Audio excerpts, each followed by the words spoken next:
আসসালামু আলাইকুম। এক্সেল মাহমুদের আরো একটি ভিডিওতে আপনাকে স্বাগতম। আজকের ভিডিওটি থাকবে একটি রেজাল্ট শিটের উপরে ছোট্ট একটি লজিক। আপনারা জানেন আমার একটি এক্সেল আড্ডা নামে একটি হোয়াটসঅ্যাপ গ্রুপ আছে। সেখানে বিভিন্ন ধরনের পরামর্শমূলক পোস্ট হয় বা বিভিন্ন ধরনের সমস্যা নিয়ে আমরা আলোচনা করি। আপনি চাইলে আমাদের এই এক্সেল আড্ডা গ্রুপে জয়েন হতে পারেন। আমি এক্সেল আড্ডা গ্রুপের কিউআর কোড এখানে শেয়ার করে দিব, জয়েনের লিংক এবং ভিডিও ডেসক্রিপশনেও দিয়ে দিব। তো এখানে পোস্টকারের শর্ত এমন ছিল যে 3টা সাবজেক্ট থাকবে, সেই সাবজেক্টের প্রথম সাবজেক্টে 80+ পেতে হবে। স্ক্রিনশটে দেখতেছেন এখানে বাংলা বা যে কোনো সাবজেক্টের মার্ক 80 বা তার বেশি পেতে হবে এবং অপর যে 2 সাবজেক্ট থাকবে তার যে কোনো একটিতে পাস মার্ক থাকতে হবে। উনি উল্লেখ করে নাই পাস মার্ক কততে হবে, আমি সাধারণভাবে 33 এখানে লজিক তৈরি করছি। আপনারা যে অনুপাতেই করেন না কেন সে অনুপাতে করবেন বা আপনার যেটা প্রয়োজন সে অনুপাতে করবেন। তো এখানে শর্ত হচ্ছে প্রথম সাবজেক্টে 80+ পেতে হবে এবং সেকেন্ড আর দুটি সাবজেক্টে 33 বা তার বেশি পেতে হবে অথবা পাস মার্ক থাকতে হবে। যে কোনো একটিতে, দুইটির যে কোনো একটিতে পাস মার্ক থাকলে তার রেজাল্ট আসবে পাস অথবা ফেল। শর্ত কিন্তু এখানে 3টা সাবজেক্টে 2টা শর্ত আছে। একটা হচ্ছে 80+ এবং যে কোনো একটিতে পাস মার্ক থাকতে হবে। তো ফর্মুলাটা আমি যেভাবে সাজাইছি সেটা আমি একটু বোঝানোর চেষ্টা করতেছি। দেখুন এরকম একটি আমি মার্কশিট বা ডেমো একটি সাজিয়েছি, যেটা উনি শর্ত দিয়েছে এরকম: ফার্স্ট সাবজেক্টে বাধ্যতামূলক 80 বা তার বেশি পেতে হবে, শর্ত 1।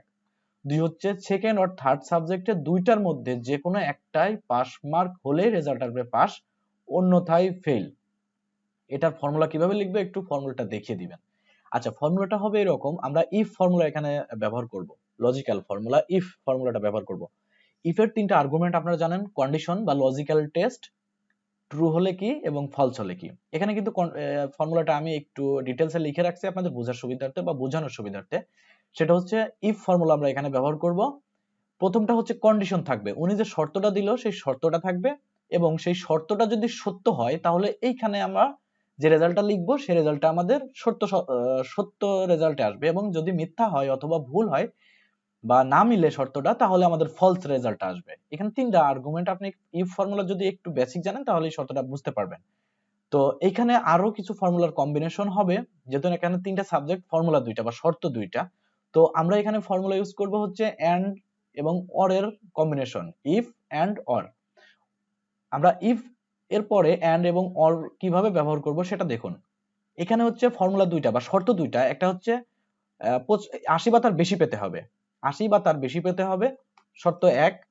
2 হচ্ছে এখানের যে কোনো একটি সাবজেক্টে তার 33+ পেতে হবে, এখানে শর্ত 2। এটা 2টা শর্ত মিলে যখন আমার লজিকটা সত্য হবে বা লজিকটা মিলে যাবে তাহলে আমাদের ট্রু রেজাল্ট আসবে, অথবা যদি ফলস হয় বা ভুল হয় তাহলে এখানে ফলসের যে লজিকটা দিব বা যে ফর্মুলাটা দিব বা যে টেক্সটটা দিব সেটা আমার এখানে শো করবে। তাহলে বুঝতে পারতেছেন, এখানে ইফ ফর্মুলা দিয়ে আমরা এই লজিকটা তৈরি করব। প্রথমে ইফ এর যে স্টার্ট ব্র্যাকেট থাকে, এরপরে এটা হচ্ছে একটা তার লজিক, এই লজিকটা আমাকে মিলতে হবে, এরপরে ট্রু আর ফলস এর রেজাল্ট বের করব। তো আমরা লাইভ ফর্মুলা করি, যেমন প্রথমে আমরা ফর্মুলা ব্যবহার করব ইফ। তার আগে আপনার এন্ড এবং অর কিভাবে এটা ইউজ করতে হয় বা এন্ড এবং অর কোথায় ব্যবহার করতে হয় তা একটু বেসিক ট্রাই করে নেবেন, অথবা এই ফর্মুলাতে আপনি বুঝতে পারবেন। এন্ড ফর্মুলা ব্যবহার করা হয় হচ্ছে উভয় দিকে ইয়েস অর্থ দাঁড় করানোর জন্য, বা এন্ড হচ্ছে এবং এর মাঝখানে 2টা ফর্মুলা বা 2টা শর্তকে আমরা শর্ত দিয়ে দেবো যে হ্যাঁ এই 2টা যদি সঠিক হয় তাহলে আমার এন্ড ফর্মুলা কাজ করবে, অথবা অর ব্যবহার করা হয় 2টার যে কোনো একটি। তাহলে প্রথমটার জন্য আমরা এন্ড এইটা সঠিক হতে হবে, অথবা এবং এই 2টার মধ্যে একটা সঠিক হতে হবে।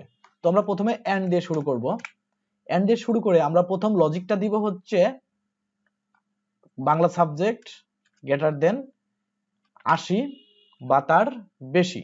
তাহলে এখানে আমি একটি সমান চিহ্ন দিয়ে নিব, 80 বা তার বেশি, অর এখানে আরো একটি ফর্মুলা শুরু হবে, অর এই 2টা সাবজেক্টের মধ্যে যে কোনো একটিতে 33 পেতে হবে। অর দিয়ে শুরু করলাম, অর এর ফর্মুলা বা ইংলিশটা গ্রেটার দেন 33, কমা আরো একটি ফর্মুলা সেখানে অ্যাড করব, সেটা হচ্ছে সি। সির ম্যাথটা হচ্ছে C2 তে আছে, গ্রেটার দেন 33, কমা তো এখানে কমা দিই বা ব্র্যাকেট দিই, সেটা কেন দিব সেটা পরে, আমি একটু কমাটা কেটে দিলাম। এখানে প্রথমে এন্ড ব্যবহার করা হচ্ছে এই দুইটা ফর্মুলাকে এক করার জন্য। তো এখানে এন্ড এর যে ফর্মুলাটা আছে বা অর এর যে ফর্মুলাটা আছে সেটা আমরা ক্লোজ করে নিব। প্রথমে এই ফর্মুলাটা এখানে এসে শেষ হয়েছে। আমি যদি একটু একটু কপি করে নেই বা একটু জুম ক্লোজ করে নেই, বা ফর্মুলাটাকে একটু কপি করে নিয়ে আমি একটু ছোট করে ফেলি, সেলটা একটু ছোট করে দেখি, ফর্মুলাটা একটু বড় হয়ে যাচ্ছে, যেটা বোঝার জন্য সুবিধা হবে। ওকে, আমি ফর্মুলাটা আবার পেস্ট করে দিব। ওকে, এখানে বোঝাচ্ছে যে দেখুন অর ফর্মুলাটা এখান থেকে শুরু হয়ে এখানে শেষ হবে, এবং এন্ড এর যে ফর্মুলাটা শুরু হবে সেটা আরো পরে গিয়ে শেষ হবে। তো এন্ড হচ্ছে দুইটার মধ্যে আমাকে শর্ত তৈরি করবে বা সম্পর্ক তৈরি করবে, আর অরও হচ্ছে তার পরের যে দুইটার মধ্যে যে কোনো একটির সম্পর্ক তৈরি করবে বা ইয়েস করবে। তো এখানে অর বলতে আমার এইটাও আমার পজিটিভ হতে পারে, এটাও পজিটিভ হতে পারে, অরের যে কোনো একটি লজিক সত্য হতে হবে। আর এন্ড বলতে আমাকে দুইটা লজিকই সত্য হতে হবে। এন্ড এর মাঝে যে কমাটা আছে, এই কমার আগে একটি শর্ত এবং কমার পরে একটি শর্ত, এই দুইটির যে দুইটি আমাকে ইয়েস হতে হবে। আর এখানে যে অর ঢুকিয়ে দিয়েছি এর মধ্যে দুইটি সাবজেক্টে আমাকে পজিটিভ রেজাল্ট আনতে হবে। তো এখানে প্রথমে আমি অর এর ফর্মুলাটা ক্লোজ করছি ফার্স্ট ব্র্যাকেট দিয়ে, এবং এখানে এন্ড এর ফর্মুলাও ক্লোজ করে দিব। দেখুন এন্ড এরপর আমার যে আর্গুমেন্টটা দেখাচ্ছে সেটা হচ্ছে লজিক্যাল টেস্ট, এখানে কমা দিয়ে শেষ করতে হবে। দেখেন এখানেও আমাকে আর্গুমেন্ট গুলো শো করতেছে, value is value if true, যদি এই ভ্যালুটা সত্য হয় তাহলে কি আসবে, এই শর্তটা যদি সত্য হয় তাহলে আমাকে রেজাল্ট আনবে হচ্ছে পাস, আবার কমা দিব, এরপরে ফলস যদি হয় সেক্ষেত্রে ফেল। এই ফর্মুলাটা যদি আপনি একটু ইফ এর বেসিক পারেন তাহলে এটা পারবেন। বেসিক ফর্মুলাটা আসলে আমরা দেখানোর সময় পাই না, কারণ আমরা একটু প্রজেক্ট বেসিস কাজ করি। এটা অবশ্যই হেল্পমূলক একটি প্রজেক্ট, দেখে আমি একটু অ্যাডভান্স বা একটু ডিটেলসে বোঝানোর চেষ্টা করতেছি না, জাস্ট এখানে কি লজিক শেয়ার করছে সেটা আমি একটু বোঝানোর চেষ্টা করতেছি। হয়তো গ্রুপে অনেকেই বুঝে গেছেন যে এখানে কিভাবে ব্যবহার করা হচ্ছে, যারা বুঝেননি তাদের জন্য ভিডিওটা। তো এখানে ফেল করার পরে আমি প্রথমে এন্ড এর ফর্মুলার টোটাল ফর্মুলাটা আমি ক্লোজ করে দিব, ইফ এর যে ফর্মুলাটা সেটা ক্লোজ করে দিব। এরপরে আরো একটি বোঝাই, মানে আরো একটি বার বোঝাচ্ছি, সেটা হচ্ছে এন্ড, এখানে ফর্মুলা শুরু হলো, এন্ড বোঝাই হচ্ছে দুইটির মধ্যে দুইটি সঠিক হতে হবে বা দুইটি শর্তই আমার মিলতে হবে। এন্ড দিয়ে আমি এই একটা শর্ত বোঝাচ্ছি এবং অর এর পরে আরো একটি শর্ত বোঝাচ্ছি। এই পর্যন্ত কিন্তু আমার এন্ড এর ফর্মুলা টোটাল এন্ড এর ফর্মুলা এই পর্যন্ত, ফার্স্ট ব্র্যাকেট পর্যন্ত এন্ড এর ফর্মুলা। এন্ড হচ্ছে দুইটা কমার মাঝে দুইটাই সত্য হতে হবে, আর অর হচ্ছে দুইটা কমার যে কোনো একটি সত্য হতে হবে। প্রথম এন্ড দিয়ে বোঝাচ্ছি হচ্ছে এইটা এবং এই দুইটার একটা, এইটা এবং এই দুইটার একটা এন্ড ব্যবহার করছি, এবং অর এর মধ্যে ঢুকাইছি সেটা হচ্ছে এই দুইটার যে কোনো একটা সঠিক হতে হবে। তো আমরা যদি এখন এন্টার দেই, ফর্মুলাটা আপনি আরো একবার বুঝে নেবেন, প্রয়োজনে ভিডিওটা আরো একবার দেখবেন। এখন যদি আমি এন্টার দেই, দেখি কি রেজাল্টটা আসে, পাস। আশা করি আমার রেজাল্টটা আসতেছে বা সঠিক আসতেছে। তো এখানে একটি রেজাল্ট তৈরি করা আছে সঠিক অর্থে, যেমন এখানে 85 তিনটাতেই পজিটিভ, সে পাস করছে। এরপরে একটাতে 79 পাইছে, কিন্তু দুইটাতেই প্লাস মার্ক আছে বা পাস মার্ক আছে, তাও কিন্তু ফেল আসছে কারণ এখানে তার 79 আছে। এবং এখানে তিনটার মধ্যে দুইটা পাস করছে, একটা ফেল করছে, মানে প্রথমটাতে লজিক ট্রু, এরপরে যে কোনো একটিতে ফেল করছে দেখে যে কোনো একটিতে পাস করছে দেখে এখানে কিন্তু পাস মার্ক আসছে। এখানে 33 34, আমি যদি এখানে 32 দিই, দেখেন স্বয়ংক্রিয়ভাবে কিন্তু এখানে রেজাল্টটা ফেল আসবে। তো আমি যদি 33 দিই তাহলে রেজাল্টটা কিন্তু সঠিক আসবে। এরপরে 81, এখানে প্রথমটা পাস কিন্তু দ্বিতীয়র যে কোনো একটি ফেল আসছে, যে কারণে আমার এখানে ফেল রেজাল্ট আসে। আমি যদি ফিল হ্যান্ডেল করি, সিলেক্ট করে কন্ট্রোল ডি দেই, এখানে ফেল আসবে কেন, আমার এই ফর্মুলাতে কিছুটা কারেকশন করতে হবে। কেন, দেখুন এইখানে আমরা ফর্মুলাটা যদি ডাবল ক্লিক করি, এখানে আমরা প্রথমে বলতেছি যে 80 বা তার বেশি, কিন্তু এইখানে বলতেছি 33 এর বেশি, 33 এর বেশি। তো আমাদের এখানে একটি এখানে একটি ইকুয়াল চিহ্ন ব্যবহার করতে হবে, 33 বা তার বেশি। একটা সমান চিহ্নের পরিবর্তে আপনার অনেক কিছু চেঞ্জ হতে পারে, যেমন 33 বা তার বেশি অথবা 33 এর বেশি।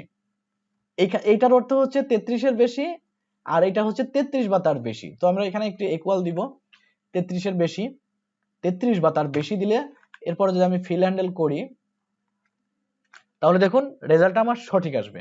তো আশা করি এই ফর্মুলাটা আমি এখানে দিয়ে দিব, আপনি প্রয়োজনে এটাকে কপি পেস্ট করবেন, অথবা আপনি ভিডিওটা দেখে টাইপ করে দিতে পারেন। টাইপ করাটাই বেটার আমি মনে করি, কারণ এখানে ফর্মুলাগুলো বুঝে করতে হবে।